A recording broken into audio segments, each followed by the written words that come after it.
سواد پارہ نمبر 23 سورہ سواد آیت نمبر 30 وَوَهَبْنَا یہاں سے شروع کرتے ہیں. بس ٹھیک ہے.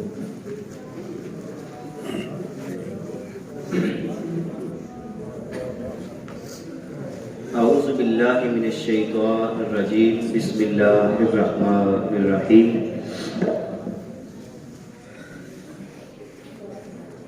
وَوَهَبْنَا لِدَاوُودَ سُلَيْمَانَ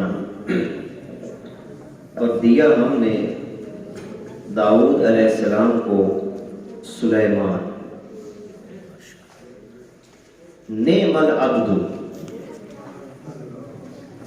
کتنے ہی اچھے بندے ہیں، کتنے ہی اچھے بندے ہیں، یہ اللہ فرما رہا ہے. نعم العبد کتنے ہی اچھے عبد ہیں، یعنی بندے سے مراد ہم کون سا معنی عبد کا لیں گے. اور عبد کا مفہوم آپ کئی دفعہ سمجھ چکے ہیں کہ جو سارا کچھ اللہ کے سامنے جھکا کے پیش کرتے ہیں.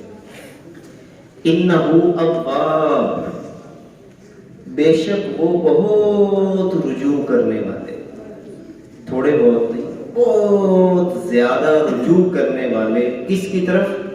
اللہ کی طرف. اب رجوع کا مطلب یہ ہوتا ہے کہ آپ زندگی کے ہر مرحلے میں اللہ کی ذات کی طرف متوجہ ہیں، یعنی توجہ کہیں ادھر ادھر نہ جائے، فوراً توجہ اللہ کی ذات کی طرف چلی جائے. اچھا، اب حضرت سلیمان علیہ السلام کا ایک واقعہ یہاں پہ بیان کیا جا رہا ہے. یعنی پہلے تو حضرت سلیمان علیہ السلام کی 2 خصوصیات بیان کر دی کہ بہترین عبد ہیں، نمبر 2 بہت زیادہ اواب ہیں، یعنی رجوع ہی اللہ کی طرف کرتے ہیں اور کسی کی طرف توجہ کرتے ہی نہیں. یہ 2 خصوصیات اللہ کو بڑی پیاری لگتی ہیں، عبدیت کا ہونا اور اواب کی کیفیت کا بندے پہ طاری ہو جانا. یعنی چھوٹی سے چھوٹی بات کے لیے بھی رجوع اللہ کی ذات کی طرف کرنا. تھوڑا سا مسئلہ پیدا ہو جائے، یا اللہ یہ مسئلہ پیدا ہو گیا، تھوڑی سی بات پیدا ہو جائے، فوراً اس کی ذات کی طرف انسان کا متوجہ ہو جانا. اب واقعہ یہ ہوا، اذ اورد علیہ بالعشی الصافنات الجیاد، آپ کی بارگاہ میں گھوڑے پیش کیے گئے تیسرے پہر، جس کو ہم سپہر کہتے ہیں. اس وقت گھوڑے پیش کیے گئے، اور گھوڑے کیسے تھے؟ الصافنات الجیاد، وہ گھوڑے جو ایک پاؤں اٹھا کر کھڑے ہوتے ہیں، یعنی بڑے خوبصورت گھوڑے، بڑے پیارے گھوڑے، پسندیدہ گھوڑے حضرت سلیمان علیہ السلام کے، جو ایک پاؤں اٹھا کر کھڑے ہوتے ہیں. اب آپ نے کیا کیا؟ ان گھوڑوں کا مشاہدہ کرنے میں مصروف ہو گئے. ہر ایک ایک گھوڑے کو آپ دیکھ رہے ہیں، تھپکی مار رہے ہیں، مشاہدہ کر رہے ہیں، معائنہ کر رہے ہیں گھوڑوں کا. فقال انی احببت حب الخیر عن ذکر ربی حتی توارت بالحجاب. سلیمان علیہ السلام نے گھوڑوں کا جب معائنہ شروع کیا تو سپہر تھی. اب درمیان میں عصر کا وقت تھا، جو کہ آپ کی تسبیح کا، تحلیل کا، اللہ کی ذات کی طرف رجوع کرنے کا وقت تھا. اتنا مشغول ہوئے کہ وہ جو ٹائم تھا اللہ کی یاد کا وہ پتہ ہی نہ چلا. انی احببت حب الخیر، اور خود کہنے لگے کہ میں نے حب الخیر، خیر کسے کہتے ہیں؟ مال کو، لفظ خیر کا استعمال قرآن مقدس میں مال کے لیے استعمال ہوا. جیسے ایک اور مقام پہ اِنَّهُ لِحُبِّ الْخَيْرِ لَشَدِيدٌ، بے شک انسان مال کی محبت میں بڑا شدید واقع ہوا ہے. یعنی مال کی محبت میں رشتوں کو توڑ دیتا ہے، مال کی محبت میں لڑائیاں کرتا ہے، جھگڑے کرتا ہے. اللہ حاضر کیا. میں نے مال سے محبت کی ان ذکر ربی، اور اپنے رب کے ذکر کو بھول گیا. حتی توارت بالحجاب، یہاں تک کہ سورج چھپ گیا، پردے میں، حجاب میں چلا گیا. اب ذرا کمال دیکھیے حضرت سلیمان علیہ السلام کا. جس چیز نے حضرت سلیمان علیہ السلام کو مشغول رکھا، مال میں مشغول رکھا. آپ کو دل پہ بات آ گئی، ان چیزوں نے تو مجھے اللہ کے ذکر سے مشغول کر دیا. فرمایا ردوہا علیہ، یہ گھوڑے سارے دوبارہ لے کے آؤ.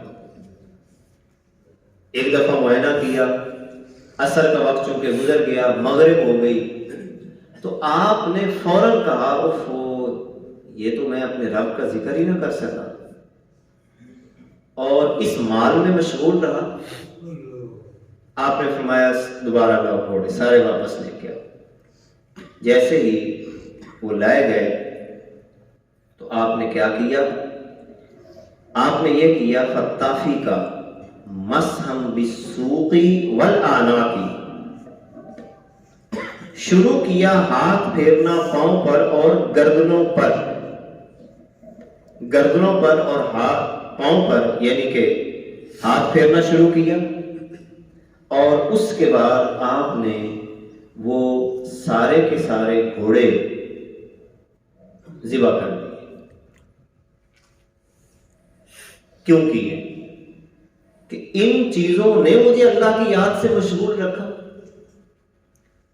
اصل میں اللہ یہاں سے ہمیں ایک سبق بتا رہا ہے، کیونکہ سلیمان علیہ السلام تو رجوع کرنے والے تھے، انہوں نے تو فوراً رجوع کر لیا. جس چیز نے اللہ کی یاد سے دور رکھا، اس چیز کو یہ اپنی زندگی سے ختم کر لیا. ہمارے لیے سبق کیا ہے کہ جب اللہ کی یاد کا وقت ہو تو اپنے کاروبار بند کر لیں، کہ دیکھیں وہ کاروبار تمہیں اللہ کی یاد سے دور کرتا ہے، وہ دکان جو اللہ کی یاد سے دور کرے، وہ آپ کی چیزیں جو آپ کو اللہ کی ذات سے دور کرے. ادھر اذان کی آواز ہو، تم پانی بھی لگا رہے ہو، فصلوں کی طرف بھی مشغول ہو، تمہیں چاہیے کہ اس وقت اپنے تمام معاملات کو چھوڑ کر اللہ کی ذات کی طرف رجوع کیا جائے. اسی لیے اللہ رب العزت فرماتا ہے کہ اصل میں یہ ہوا کیا تھا، وَلَقَدْ فَتَنَّا سُلَيْمَانَ، ہم نے حضرت سلیمان علیہ السلام کو آزمایا. سلیمان علیہ السلام کی آزمائش کی. وَأَلْقَيْنَا عَلَى كُرْسِيِّهِ جَسَدًا، تو ایک جسد ہم نے ان کی کرسی پر ڈال دیا. کرسی پر ایک جسد ڈال دیا، اور کیا ہوا جب ان کی کرسی پہ جسد ڈالا؟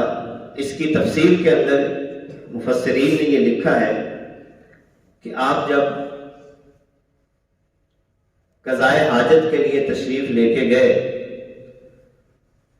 تو ایک انگشتری اپنے خادمہ کو سپرد کر جاتے تھے، اور اس میں اسم اعظم لکھا ہوا تھا. اب ہوا کیا کہ وہاں پر اسم اعظم جو لکھا ہوا تھا، ایک جن تھا سخر نامی، اس خادمہ کو بہکا کر اس نے وہ انگشتری لے لی اور اپنی صورت بنائی. سلیمان علیہ السلام کی سی تخت پر بیٹھ کر حکم لگانے لگ گیا. یعنی وہ انگوٹھی لے لی اور سلیمان علیہ السلام کے تخت پر بیٹھ کر حکم لگانے لگ گیا. حضرت سلیمان علیہ السلام کو جب یہ معلوم ہوا تو وہ نکلا کہ اس نیت سے نکلا کہ کہیں سلیمان علیہ السلام مجھے مروا نہ دے. ایک گاؤں میں جا کر چھپ کر 6 مہینے تک رہنے لگا اور پھر وہاں پر اس کو مچھلی نکل گئی. پھر یہ آگے سارا کا سارا واقعہ بڑا ایک تفصیلی واقعہ ہے جس کا تذکرہ انشاءاللہ میں کچھ تفصیل کے ساتھ اگلے جمعہ مبارک کو کروں گا. تو رب ذوالجلال نے اس جسد کے ساتھ حضرت سلیمان علیہ السلام کو آزمایا. جس جسد کہتے ہیں بدن کو، جسم کو. بہرحال جب یہ واقعہ مکمل ہوا ثم انابا، پھر حضرت سلیمان علیہ السلام نے رجوع کیا اللہ کی ذات کی طرف. قال رب اغفر لی، اے اللہ مجھے بخش دے، اے اللہ مجھے بخش دے. گویا کہ اواب تھے. سبق یہ دیا جا رہا ہے کہ جب انسان سے کوئی غلطی ہو جائے تو اس پہ اترانے کی بجائے فوراً اللہ کی ذات کی طرف رجوع کر لے. غلطیاں ہو جاتی ہیں. دیکھیں اگر ایک نبی جو اللہ کی طرف سے اس پہ آزمائش آتی ہے، اس آزمائش کے بعد وہ فوراً اللہ کی ذات کی طرف رجوع کر رہا ہے، تو زندگی میں جتنے جتنے مقامات پر ہم سے غلطیاں ہوئی ہیں اس پر اکڑ دکھانے کی بجائے فوراً اللہ کی ذات کی طرف رجوع کر لیا جائے. رب اغفر لی وہب لی ملکا، اور اے اللہ مجھے ملک عطا کر، لا ينبغی لأحد من بعدی، ایسا ملک عطا کر کہ میرے بعد کسی کو وہ مناسب نہ لگے. یعنی ایسا ملک عطا کر جو میرے بعد کسی اور کے مناسب نہ ہو. انک انت الوہاب، بے شک تو بہت دینے والا ہے، وہاب ہے. اس سے ایک بات یہ بھی پتہ چلتی ہے کہ جب اللہ سے مانگا جائے تو کھل کے مانگا جائے. یعنی اللہ سے مانگنے میں کنجوسی نہیں ہونی چاہیے. یعنی سلیمان علیہ السلام مانگ رہے، کھل کے مانگ رہے کہ ایسی بادشاہت عطا کر کے کسی کے اور کے وہ مناسب بادشاہت نہ ہو. عاجزی کو مد نظر رکھتے ہوئے اللہ سے کھل کے مانگا جائے. اے اللہ ہر وہ چیز عطا کر دے جو میری دنیا اور آخرت کے لیے بہتر ہو. وہ ہر وہ چیز عطا کر دے جو میری دنیا اور آخرت کے لیے بہتر ہو. اسی لیے دعا سکھائی گئی، اللہم ارزقنا رزقا حلالا طیبا واسعا مبارکا، وسیع رزق عطا کر. اب اللہ سے ہم نے کیا مانگنا؟ تھوڑا سا دے دے. یہ تو اس کی شان کے خلاف ہے. جو اتنا عطا کرنے والا ہے، اتنا وہاب ہے، اس کو کہے نہیں بس تھوڑا سا دے دے. نہیں، وہ جب بے نیاز ہے تو اس سے کھل کے مانگے. اس کے خزانوں میں کون سی کمی واقع آ جانی؟ ہاں، مگر یہ ساتھ ضرور مانگے کہ اے اللہ جو تو عطا فرمائے کہیں میں تیرا نافرمان نہ ہو جاؤں. جو تو عطا کرے میں وہ سارا کا سارا تیری فرمان برداری کے اندر گزار دوں. انک انت الوہاب فسخرنا لہ الریح، پھر ہم نے مسخر کر دیا حضرت سلیمان علیہ السلام کے لیے ہوا. یعنی ہوا کو بھی کہا کہ تو نے سلیمان کی بات کو ماننا ہے. تجری بامرہ، جو حضرت سلیمان علیہ السلام کے حکم سے ہی چلتی تھی. رخاءً، بڑی ملائم انداز میں. یعنی ایسا بھی نہیں تھا کہ وہ ہوا حکم دیتے تو بڑی تیز چلنا، بڑی نرمی کے ساتھ چلتی. حیث اصابا، اور جہاں پر پہنچنا چاہتے حضرت سلیمان علیہ السلام، ہوا ہی آپ کو ایک مقام سے دوسرے مقام کی طرف لے کے چلی جائے. یعنی اللہ رب العزت نے یہ نعمت پھر آپ کو، اب یہ نعمت ملی کیوں؟ اصل میں قرآن سبق کی کتاب ہے، کہانی کی تو کتاب نہیں ہے.